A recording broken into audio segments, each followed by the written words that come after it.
حضرت جندب رضی اللہ تعالی عنہ سے روایت ہے، فرماتے ہیں کہ رسول اللہ صلی اللہ علیہ وسلم نے ارشاد فرمایا کہ جو سننا چاہے گا اللہ تعالیٰ اس کو سنا دے گا، اور جو دکھانا چاہے گا اللہ تعالیٰ اس کو دکھا دے گا۔ یہ بڑی مختصر حدیث ہے کہ جو سننا چاہے گا اللہ اسے سنا دے گا، جو دیکھنا چاہے گا اللہ اسے دکھا دے گا۔ مگر اس حدیث کے اندر بہت ساری اور بے شمار چیزیں ان دو جملوں کے اندر موجود ہیں۔ یہ ریاکاری اور دکھاوے کے تعلق سے حضور علیہ السلام کا فرمان عالی شان ہے۔ اس کا مطلب یہ ہے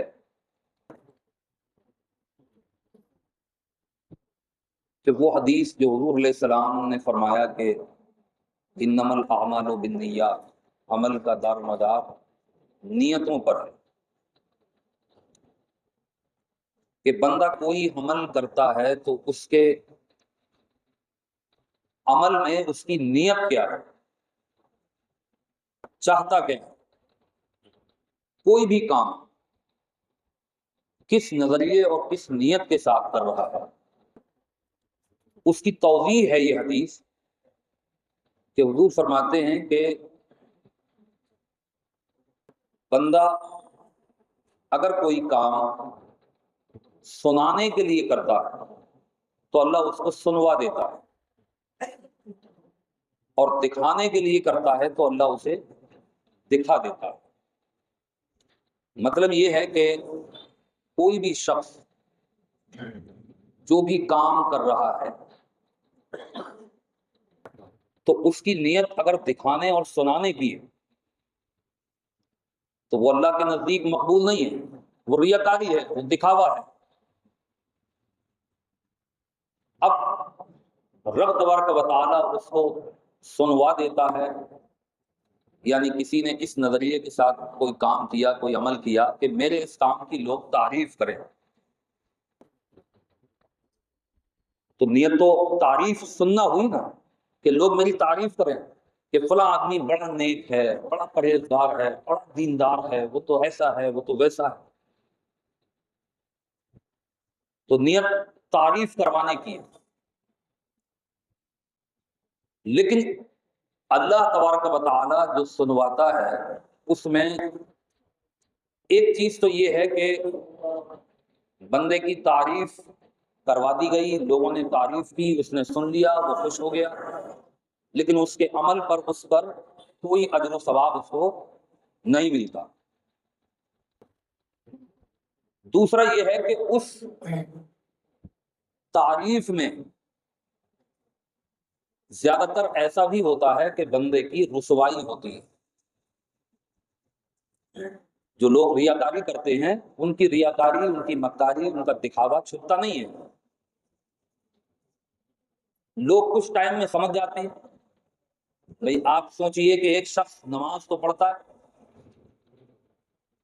لیکن لوگوں کے ساتھ دھوکہ کرتا ہے، فراڈ کرتا ہے، مکاری کرتا ہے، تو لوگ اس کے نمازی ہونے کے ساتھ اس کو کیا سمجھیں گے؟ جب اسے برتیں گے تو لوگ یہی تو سمجھیں گے کہ ارے یار یہ سب دکھاوا ہے، مکاری کر رہے ہیں، نماز پہ نماز پڑھ لیا ہے لیکن دھوکہ دینے سے باز نہیں آ گیا۔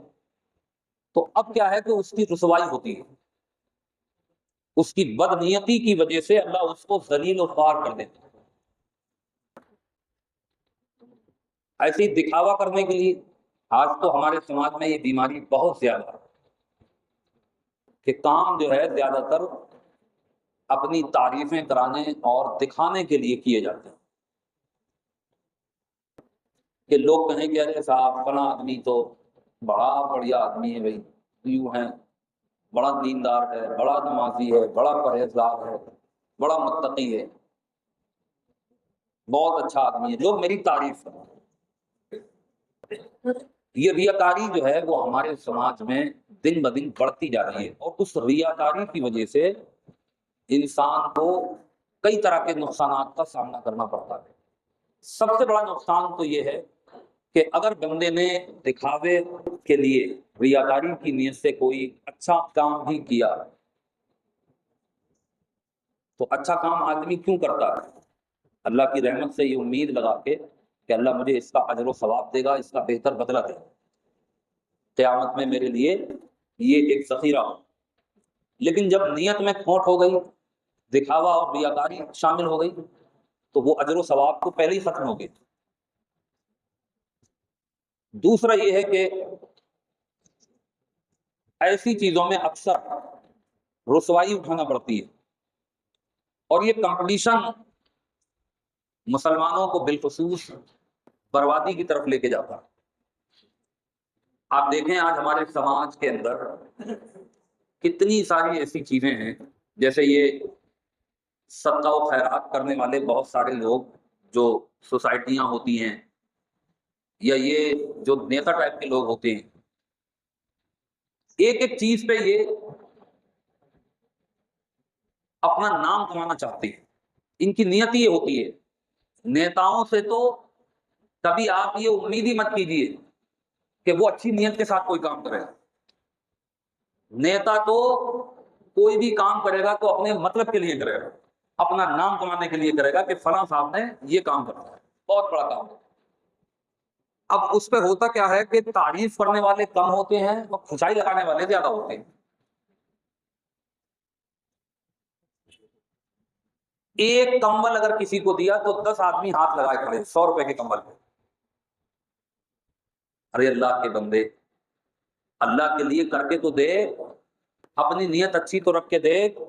اللہ وہ ہے جو جنگلوں اور ویرانوں میں اس کی عبادت کرنے والے جن کو کسی نے نہیں دیکھا خدا کے سوا، ان کی عبادات اور ریاضات ساری روئے زمین پر لوگوں کو پہچان کرا دیتا ہے۔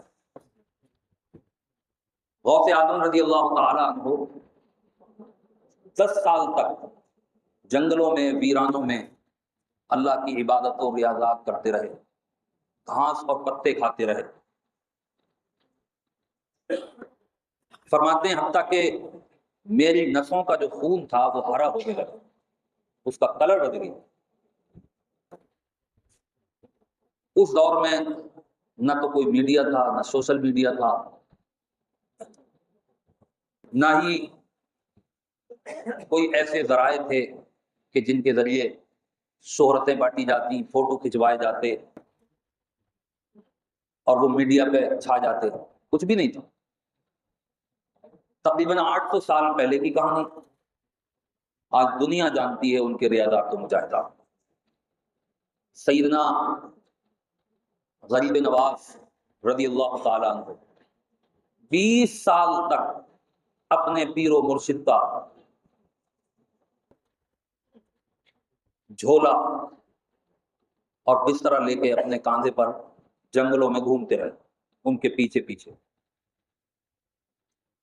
دنیا جانتی ہے ان کو۔ ایسے لاکھوں کروڑوں اللہ کے بندے ہیں جنہوں نے چھپ چھپ کر عبادات و ریاضات کیے اللہ کی رضا کے لیے۔ کتنی انہوں نے سخاوتیں کی بغیر کسی پروپیگنڈے کے، آج دنیا جانتی ہے۔ کوئی اللہ کے لیے کر کے تو دیکھے، نیت کو اچھا تو رکھے، شہرت تو اللہ خود ہی دے دے گا۔ مگر یہاں کیا ہو رہا ہے؟ ریاکاری، دکھاوا۔ ایک تو اچھا کام جلدی کوئی کرتا نہیں، اور اگر کرتا بھی ہے تو پھر اس میں ریاکاری شامل ہے، دکھاوا شامل ہو جاتا ہے۔ اس طرح شیطان اس کام کو برباد کرا دیتا ہے۔ سرکار مفتی اعظم ہند مولانا مصطفیٰ رضا خان اعلیٰ حضرت کے بیٹے کہتے ہیں نفس بدکار نے مجھ پر یہ قیامت ڈھائی، عمل خیر کیا بھی تو چھپانے نہ دیا، کہ اگر کوئی اچھا کام کر بھی لیا تو پھر اس کو اپنی زبان سے لوگوں میں بیان کرنا شروع کر دیا، اپنے اندر یہ خواہش پال لی کہ لوگ جانیں کہ میں کتنا سخی ہوں، میں لوگوں کے کتنا کام آتا ہوں، میں کیا کیا کرتا ہوں۔ ان نیتاؤں کا تو یہ حال ہے کہ کسی غریب کے گھر پہ اگر ایک نل بھی کہیں لگوا دیا ہے تو نل بھلے ہی سوکھا ہوا ہو مگر بورڈ ضرور لگا ہوا ہوگا اس پہ۔ سمجھ رہے ہیں؟ یہ حالات ہیں، ان سے آپ کیا توقع رکھیں؟